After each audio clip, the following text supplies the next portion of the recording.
C'est toujours avec le même plaisir que je vous retrouve, chers fidèles de la télévision Renaissance. C'est le moment du journal en français de ce mercredi 26 juin 2019. Les titres pour démarrer. Inquiétude au camp des réfugiés burundais Nduta en Tanzanie. Le pouvoir de Gitega voudrait que les réfugiés rentrent au pays avant les élections de 2020. L'Observatoire national pour la prévention et l'éradication du génocide au Burundi s'indigne contre la récente déclaration à New York du commissaire à la paix et sécurité à l'Union africaine, Ismaël Chergui, qui a appelé les Burundais à la reprise du dialogue. Dans son journal, vous allez suivre Jean-Dodier Moutabazi, président de cet observatoire. Le 26 juin de chaque année, le monde entier célèbre la journée internationale pour le soutien aux victimes de la torture. L'action des chrétiens pour l'abolition de la torture au Burundi reste préoccupée par le manque de volonté du gouvernement à prendre des mesures adéquates visant à abolir la torture au Burundi. Voilà pour le sommaire.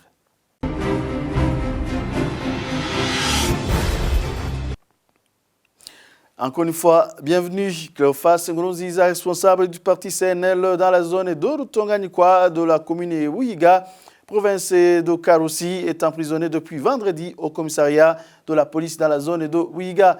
Cléophas Nkurunziza a été arrêté après que son fils Jeredi Nyonzima ait fui la localité. Cet élève de la 9e année à l'école fondamentale de Chitagi avait récemment raté ses examens du concours national après avoir été arrêté par des Imbonerakure. Plus de précisions dans ce reportage de Clémentine Kanyamuneza. Cléophas Nkurunziza a été arrêté par des Imbonerakure sous les ordres de Félicien Ndikumana, chef de la zone Rutonganikwa dans la commune de Wuhiga. Un des militants du parti CNL raconte. Sur ordre de chef de zone Ndikumana Félicien, il a accusé de ne pas amener son fils, Jeredi, alors que son fils a été torturé et empêché de passer le concours de la 9e année par le secrétaire communal du parti CNDD avec les jeunes Imbonerakure. Après cette trêve a pris la décision de s'enfuir le pays. D'après Cléophas, fils de cette trêve, aucun cas de personne soit victime de l'autre, alors que son fils a plus de 18. La même personne parle d'intolérance politique et demande à l'administration locale de suivre de près les exactions qui se commettent envers les partisans du parti d'Agathon Rwasa. C'est l'intolérance politique qui se manifeste toujours, notamment pour les militants du parti CNR, parce que les gens continuent à torturer et emprisonner n'importe comment. Nous demandons à l'administration de suivre de près les actions de quelques-uns et les jeunes Imbonerakure, parce que la mésentente, ça devient toujours grave. Contacté à ce propos, le chef de la zone Rutonganikwa n'a pas souhaité réagir à ces accusations. Félicien Ndikumana a expliqué qu'il n'était pas habilité à s'exprimer sur un cas se trouvant déjà dans la main d'un officier judiciaire. Pour rappel, Jeredi Nyonzima, fils de Cléophas Nkurunziza, ce responsable du parti CNL dans la zone de Rutonganikwa, a pris fuite quelques jours après sa libération. Il avait été arrêté à la veille de la passation du dernier examen du concours national. Interpellé par deux Imbonerakure et remis à la position policière, il a passé une nuit sous les verrous. Jeredi Nyonzima a été relâché vers 10 heures sur intervention du chef de la colline Rutonganikwa. À ce moment, les autres élèves sortaient déjà de la salle d'examen. Merci à Clémentine Kanyamuneza. Il y a des signes qui ne trompent pas que le processus électoral de 2020 ne sera ni apaisé ni de nature à rassurer tout le monde. C'est l'analyse de Gervais Nibigira, vice-président du réseau des citoyens probes. Il se réfère sur les harcèlements dont sont victimes les membres du CNL dans tout le pays. Le parti au pouvoir ne supporte pas un parti d'opposition sur l'espace politique. Suivez. Nous avons vu depuis le mois de mars, il y a eu des tueries à Muyinga où les membres du CNL ont été assassinés. Il y a aussi des emprisonnements ici et là. Ici, nous avons vu aussi qu'il y a les attaques de certaines permanences, que ce soit d'Abujumbura, que ce soit d'Abanza ou à Manda. Et il y a eu l'attaque de permanence de Manda. Mais aussi, nous avons vu qu'il y a la permanence qui a été brûlée en commune de Nyabiraba à la veille de l'inauguration de ce permanence. Donc cela montre qu'il y a l'intolérance politique et qu'aujourd'hui le parti au pouvoir ne veut pas que les autres partis soient sur terrain pour pour que ces élections ne soient pas pour tout le monde, mais pour le parti CNDD-FDD. Et depuis le 14 février, où le parti a été créé, nous avons vu que les membres de ce parti sont menacés, que ce soit au centre, au nord ou à l'est, et les membres de ce parti sont menacés. Pour qu'il y ait des élections libres, il faut qu'il y ait beaucoup de partis politiques qui soient sur le terrain pour donner leur projet de société, mais aussi pour montrer qu'il y a l'espace public qui est ouvert pour tout le monde. Donc aujourd'hui, nous avons entendu par exemple la province de Makamba, où le gouverneur de la province de Makamba a demandé aux chrétiens d'enregistrer tous les mots de discours qui sont prononcés par les prélats pour montrer qu'aujourd'hui, il y a ces prélats qui peut-être parler de la politique pendant la messe. Donc cela montre qu'aujourd'hui, le parti au pouvoir veut occuper seul le terrain politique et cela ne va pas donner des élections libres en 2020. Donc nous demandons qu'il y ait la participation de tout le monde dans ce processus, même si aujourd'hui nous voyons que c'est un processus qui est déjà biaisé.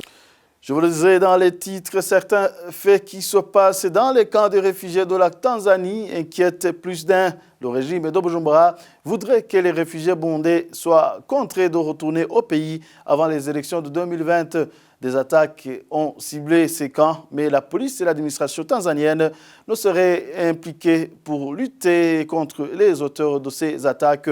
Récemment, des tracts pour intimider ces réfugiés ont été répandus dans le camp d'Onduta. Révérien Bazikamé pour plus de précisions.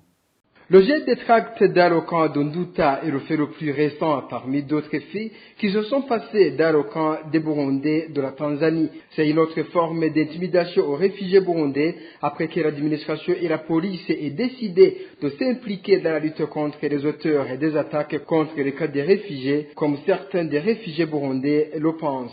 Depuis le mois d'avril de cette année, au moins 6 attaques ont été rapportées dans les différents camps des Burundais qui sont en Tanzanie. Les réfugiés n'ont pas cessé de crier au secours. Surtout, ils dénonçaient la détention illégale des armes par certains des réfugiés.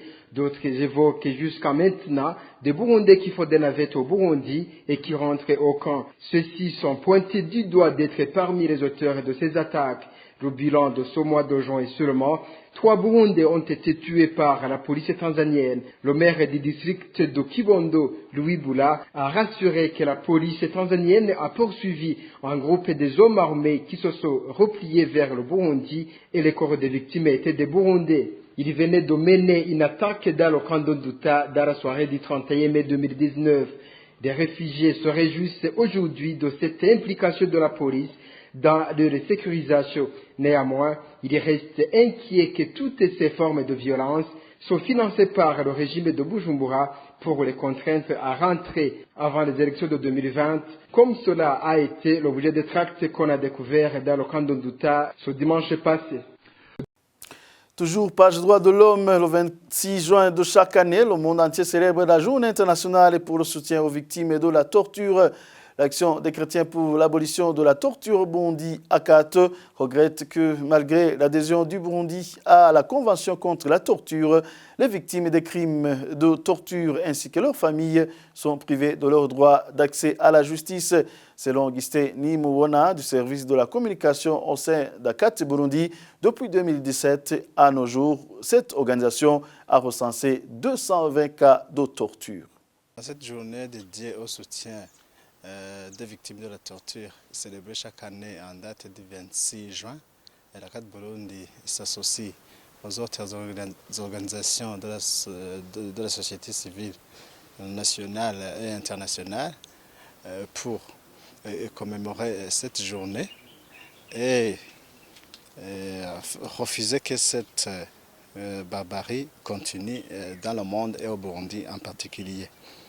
Et l'ACAT Burundi se réjouit d'ailleurs que le Burundi ait ratifié les conventions internationales liées à la lutte contre la torture et que le Burundi ait intégré dans le code pénal la torture comme infraction punissable par la loi depuis 1993 et cette infraction a été connue comme infraction dans le code pénal depuis 2009.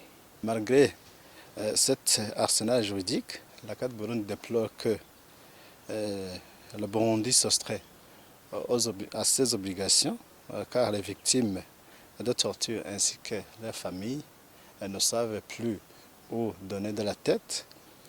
Et ils sont privés de leur droit d'accès à la justice pour la simple raison que l'appareil judiciaire burundais est partial et s'est transformé en instrument de répression aux opposants présumés. La crise de 2015 qui a débuté avec les manifestations contre le troisième mandat de Pierre Nkurunziza ont occasionné de multiples violations des droits de l'homme, notamment les cas de torture qui se sont multipliés depuis lors. La CAD Burundi a pu recenser, par exemple, depuis 2017, 220 victimes de torture au Burundi seulement dans cette période. Vous constatez que la torture s'est accrue avec la crise d'avril 2015. Les principaux tortionnaires ne sont pas les autres que des fonctionnaires de l'État, notamment les policiers, certains agents des services nationaux de renseignement, plus les militants des partis CNDD-FDD, les jeunes, les Imbonerakure, qui se sont arrogés le droit d'arrêter ou de torturer les gens sans que la justice ne s'en aperçoive pas ou ne s'occupe pas de ces dossiers. Avec tout cela, la CAD Burundi demande au gouvernement du Burundi de mettre en œuvre ses engagements, de respecter les droits de l'homme. Yakat Burundi demande aux victimes de faire preuve de courage en continuant à dénoncer les actes de torture dont elles font objet auprès des organisations de lutte contre la torture. Encore une fois, Augustin Nimubona. Yakat Burundi demande aux victimes de la torture de ne pas se taire et de révéler les actes qui ont été commis par leurs tortionnaires afin que des dossiers soient constitués et qu'ils puissent être envoyés aux instances judiciaires internationales parce que les instances judiciaires nationaux ne s'occupent pas de ces cas pour le moment. Et la CAD Burundi demande enfin à la communauté internationale de continuer à faire la pression sur les partis en conflit au Burundi pour mettre fin à la crise politique de 2015 qui occasionne de plus en plus des cas de violation des droits de l'homme, notamment des cas d'augmentation. Le journal est poursuivi, je vous le disais, dans les titres de l'Observatoire national pour la prévention et l'éradication du génocide au Burundi s'indigne contre les récentes déclarations à New York du commissaire à la paix et sécurité à l'Union africaine, Ismaël Chelgui. Sa déclaration appelait les Burundais à la reprise du dialogue inclusif. Jean Dodier et Moutabazi, président de cet observatoire, indique que les propos de Chelgui ne visent qu'à déstabiliser le pays. Ibyavuzwe na commissaire Ismaël Chelgui ku Burundi ntibihumuriza. La déclaration du commissaire Ismaël Chelgui sur le Burundi n'est pas tranquillisante. Il a montré son zèle de diffamation sur notre pays. Avec sa colère, il a montré que le Burundi se trouve dans un état d'instabilité politique et sécuritaire. Pour bien souligner le fait, il a utilisé même des images de manifestations de 2015, alors que le monde entier peut témoigner qu'au Burundi règne la paix et la sécurité. Nous lançons un appel au peuple burundais, soit qu'il soit Hutu, Tutsi ou Twa, dans toutes les catégories, des confessions religieuses, ceux qui sont au pouvoir ou les opposants, de revoir d'où vient notre pays en fait de combattre pour l'indépendance en mettant en avant l'esprit patriotique comme l'ont fait nos ancêtres dictateurs Moïse Gisavo, Dogwa Gasole et Ndadaye. Et le cas le plus récent, en 2015, quand les ennemis de la démocratie et la souveraineté nationale ont voulu renverser les institutions élues par son peuple. Igihe abansi ba demokrasi n'ubwigenge bw'u Burundi bagira batembagaze inzego zitorewe. Les propos de Jean Dodier Moutabazi qui taxe d'indignant le discours d'Ismaël Chelgui sont condamnés par Frédéric Bamvuginho Villa, ancien vice-président du Burundi. Bamvuginho Villa appelle plutôt les Burundais à s'asseoir ensemble pour négocier car même ceux qui sont au pouvoir actuellement, ils sont grâce aux négociations. En réalité, au Burundi, il n'y a pas de paix. C'est vrai, des hommes comme Kadhafi diront toujours que la paix est là, mais il n'y a pas de paix en réalité. Les faits sont criants. Il suffirait de lire les propos de SOS Torture qui sort chaque semaine ou chaque mois des rapports, et ces rapports montrent combien de personnes, combien de Burundais sont tués. Ce n'est pas qu'ils sont tués par les lances, ils sont tués par les machettes, qui ne sont pas tués. On voit ce qui se passe au niveau du quartier Senel. Ce sont des témoignages qui montrent qu'en réalité, dans notre pays, il n'y a pas de paix. Dans ces conditions, qu'est-ce qu'il faut faire? Effectivement, il faut qu'il y ait un débat, une table ronde pour que les Burundais eux-mêmes se rencontrent et discutent. Mais cette tentative date des années 2015. Tout le monde s'attendait à ce qu'il y ait ce genre de débat, de négociation, qui à ce que les gens s'entendent sur comment cohabiter. Il y a des faits, beaucoup de réfugiés à l'étranger, beaucoup de désordre dans le pays, les partis politiques ne fonctionnent pas, la sécurité n'est pas là, le cadre légal est une propriété privée du pouvoir. Le pouvoir veut prendre le pays comme si c'était une terre conquise, alors que ce n'est pas cela. Le Burundi n'est pas une terre conquise. Ces gens-là sont entrés au pouvoir à la faveur des négociations, et puis par après, nous avons organisé les élections, ils les ont gagnées, mais ils veulent se comporter comme s'ils avaient gagné la guerre. Voilà le problème qui se pose. Or, le monde aujourd'hui doit continuer à accepter cela, d'où les propos de M. Cherki. Donc, ce qui fait qu'il faut absolument qu'il y ait un dialogue.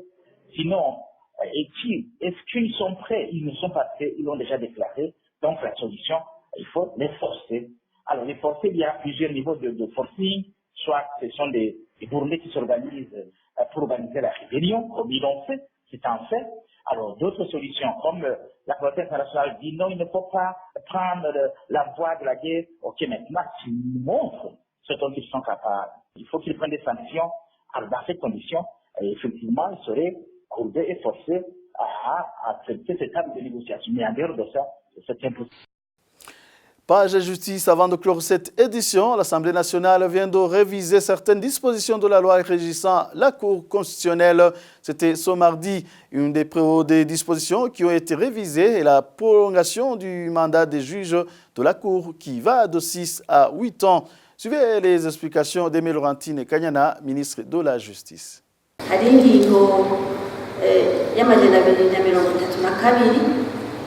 Le mandat des juges de la Cour, dont l'article 232, a été prolongé de 6 à 8 ans.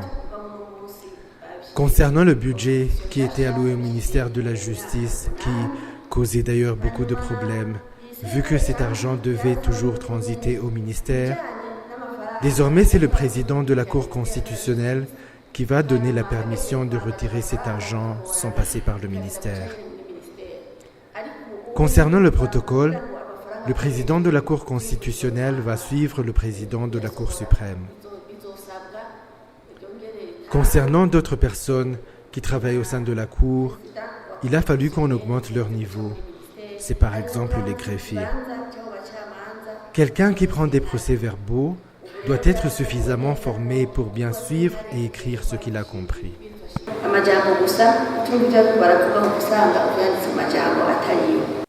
La ministre de la Justice a indiqué que cette loi a été révisée parce que la loi en vigueur disposait certaines dispositions devenues contraires à la nouvelle constitution du Burundi. Et voilà, c'est sur cette page justice que nous mettons un peu final à cette édition. Merci à vous tous d'avoir tenu compagnie. À la prochaine.